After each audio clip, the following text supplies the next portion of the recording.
Au programme aujourd'hui, des francs-maçons et des chevaliers d'un ordre saint, je vais vous parler des chiffres des Templiers.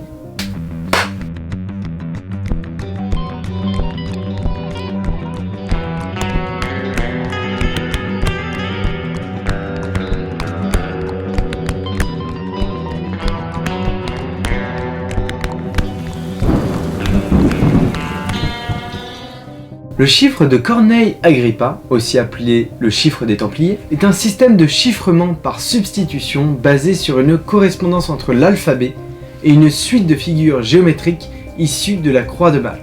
Donc on utilise 25 symboles qui décomposent la croix de Malte et à chacun on leur attribue une lettre.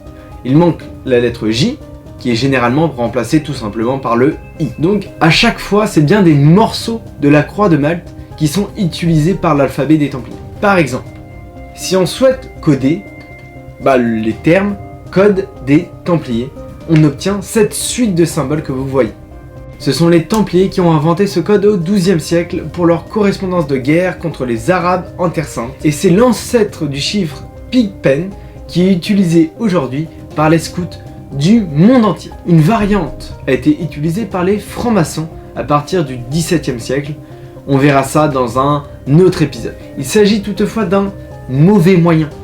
Pas mauvais, mais pas le meilleur des moyens d'échanger des messages secrets, car il possède les mêmes faiblesses que tous les chiffres par substitution simple, à savoir que la façon codée est toujours la même pour tous les messages.